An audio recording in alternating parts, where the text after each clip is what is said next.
Hi, everyone. Paul Akers, host of the American Innovator. You know, the innovative spirit is alive and well, and everywhere I travel around the world, I bring back ideas and creativity to share with my audience to continuously improve and change the way we live. Welcome to the American Innovator. Well, hello, everyone, and welcome back to the American Innovator. This week, we've got another great interview series we're going to do with a good friend of mine, Adil Dalal. And I met Adil in Wisconsin at the YPO event, and he was one of the keynote speakers there. And I was just captivated by his knowledge and just the depth and breadth from which he approached lean. And so this week, we're going to talk to Adil, and he's going to give us a little bit of a background on his lean journey, because it is fascinating and you're going to love it, coming all the way from India. So Adil, welcome to the show. Paul, thank you very much. And I was fascinated by your presentation too. So back to you, my friend. It was nothing. It was at the last minute. But yeah, I think we were destined to meet right there. Absolutely. We are definitely blood brothers in many respects, because we think a lot alike, and we're both very passionate about lean and about continuous improvement and about helping other people. So it's an exciting journey that we're on together. Absolutely. So tell me about your lean journey, because you told it to me on the bus when we were driving around all the different businesses back in Wisconsin. And I was just like, wow, what a rich background. So go ahead. It's all yours. Well, I mean, I kind of got into lean by accident, where I was, as you mentioned, I grew up in Mumbai, India. And right out of school, I entered into one of the big multinational plants called Godrej. And I was kind of, entered as a supervisor of one of the plants making forklifts. And as I entered, the first question the foreman asked me is, "How old are you?" So at that time, I was like, 20, 24. Right. And that's what I told him. And he says, "That's how many years I've been here." So, so he was kind of putting me on notice, saying, "Hey, put you in his place." My supervisor." But I can tell you that I was there for about 8 months before I came to US. But during that time, we used to make forklifts from 1 ton to about 23 tons.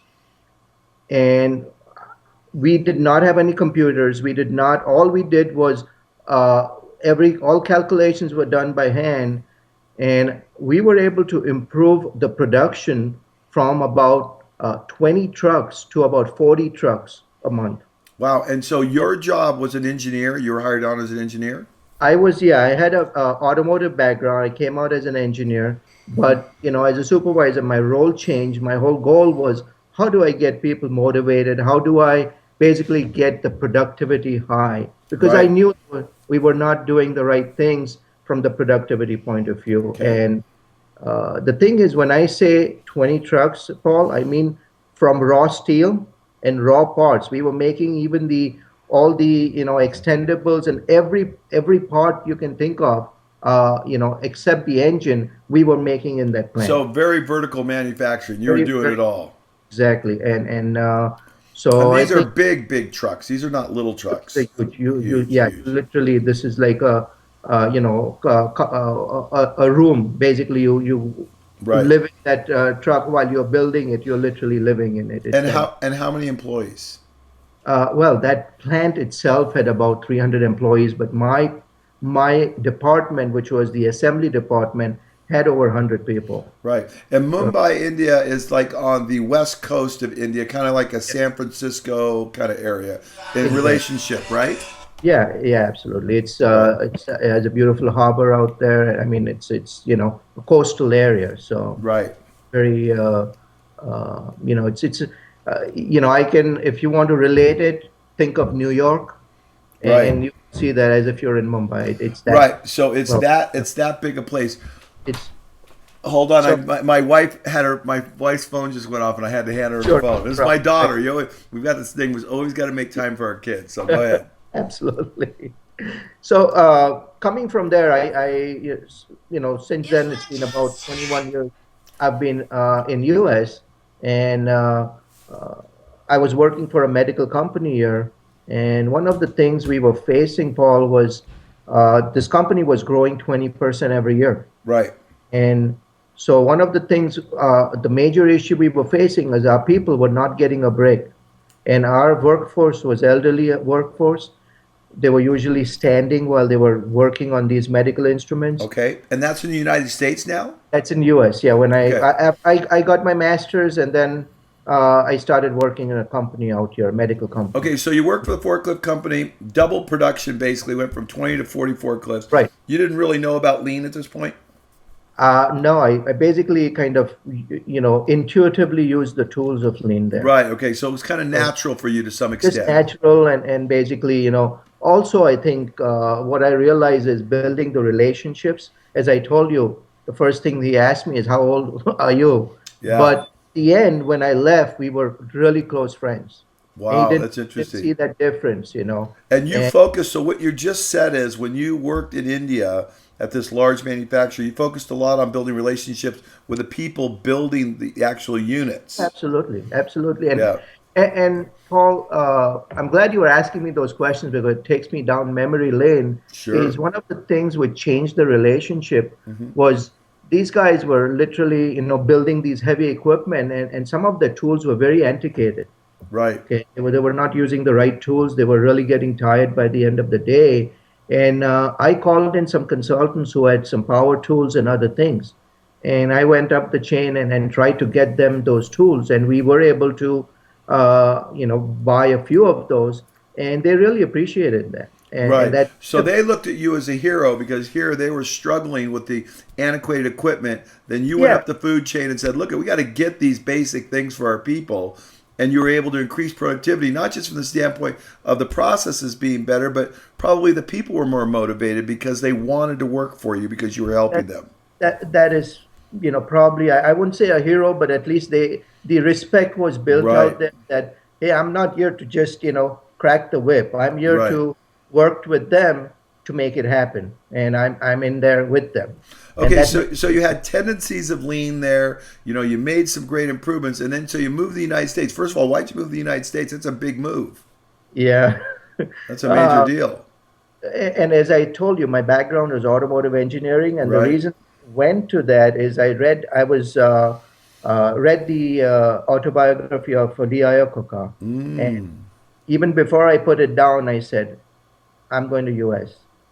interesting. And Well, I'm going to put that on my list right now because I have not read that autobiography, and that sounds really that is good. an amazing, it's so descriptive, and it gives you a completely different view of the auto industry, and Right. also struggles. It's not all rosy. Nothing is. So We all struggle. yeah, we But all the key struggle, is and to struggle less every day than you did the day that before. That's that's my goal. lean, very true, And that's very. what happens in my life. I struggle less today than I did yesterday. I can say that Yeah. emphatically.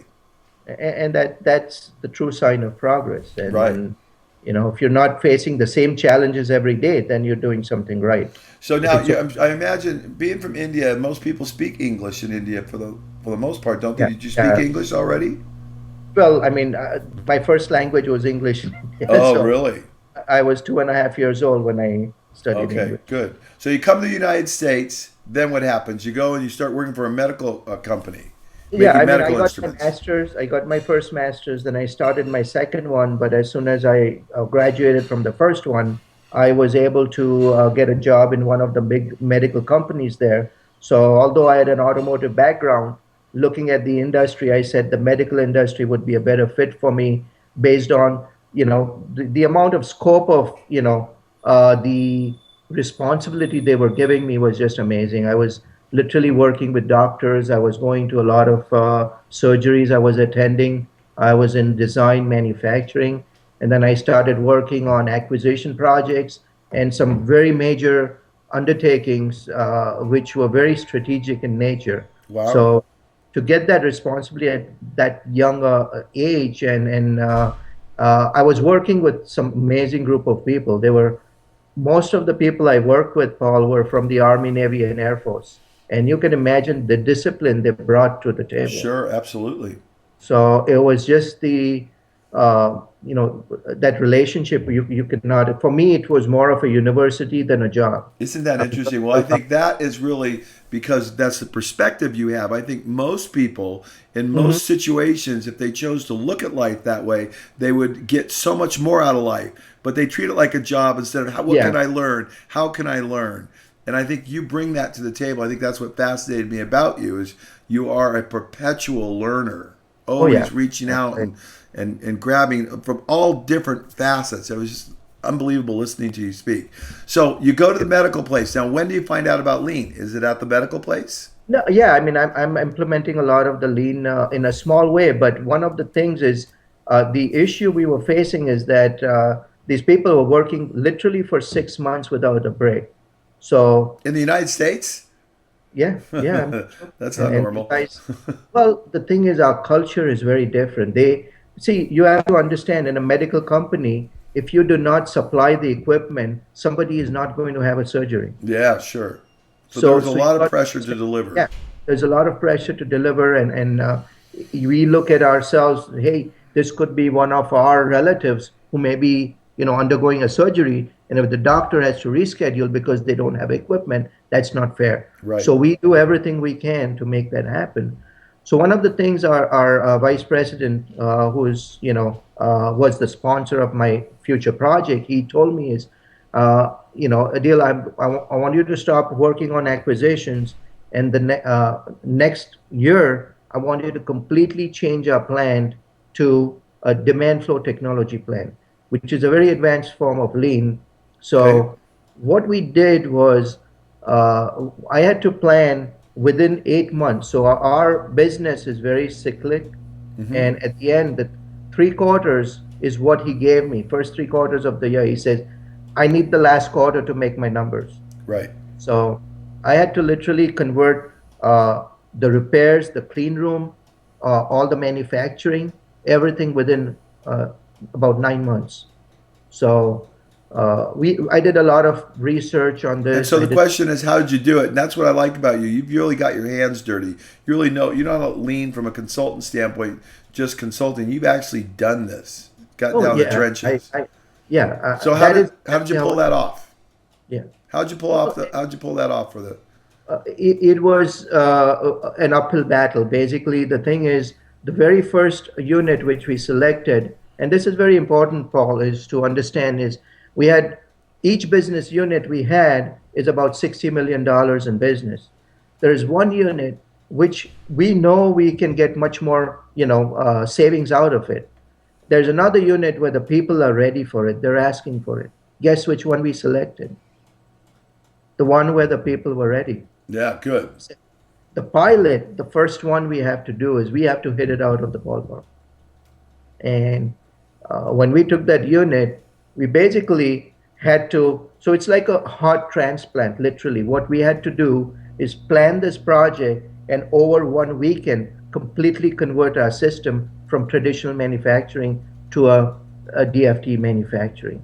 So the entire layout on Saturday, I think you saw the picture when I showed you, is on Saturday we had the complete floor clean out. On Monday morning, we had everything in place and Ready for operate production. ready for production. Now we did a lot of planning for it, from material side, from the training side, but the shock to us was that we were making one saw. This was a saw to cut, bones and everything. Mm-hmm. And we were making one saw in 14 days. The very first day, we made 30 saws complete. Isn't that unbelievable? And we ourselves were completely shocked. Our supervisors were shocked. We couldn't believe what we were doing. And this was like, and over a period of time, we literally had to throw away the data from the last 30 years because our scales were so different. There was It was no, worthless. There no was nothing comparison. there.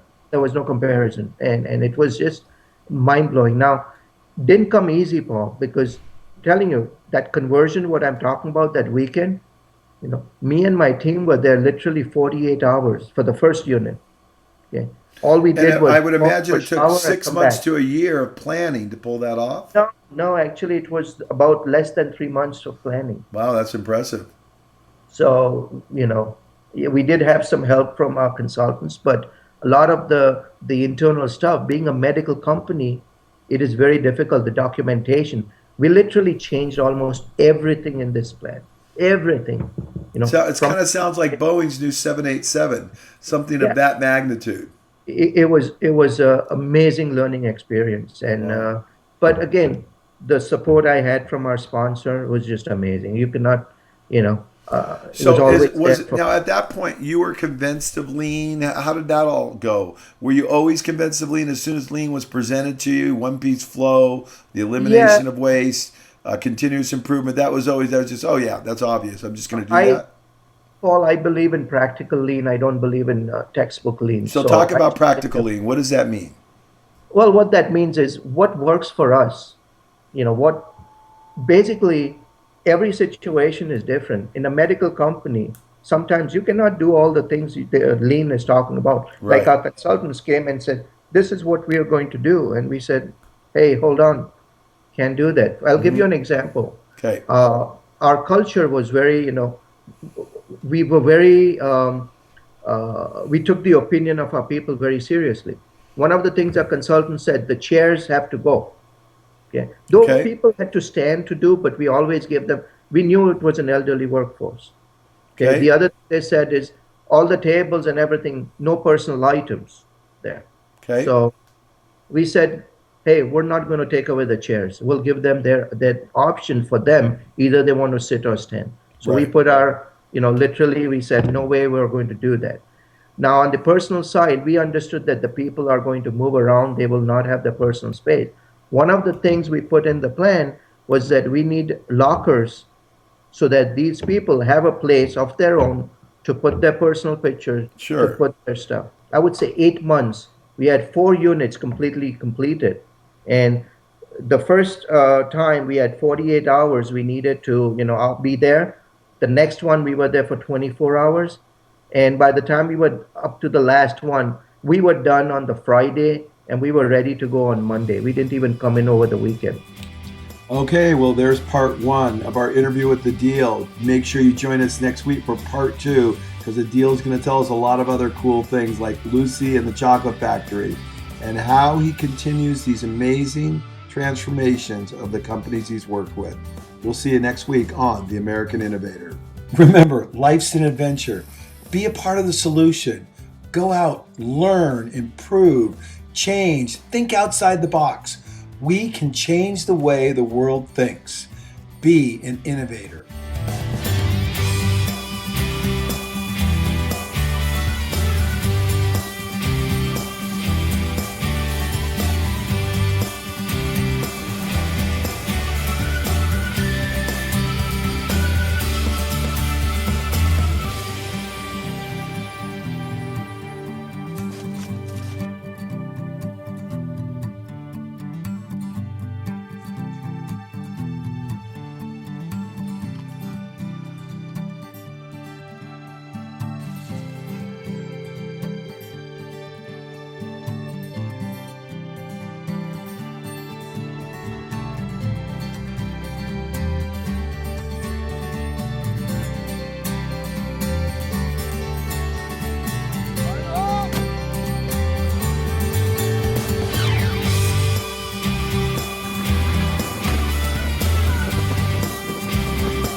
I really got to stop getting myself in these situations. That's a leopard, and that's an elephant.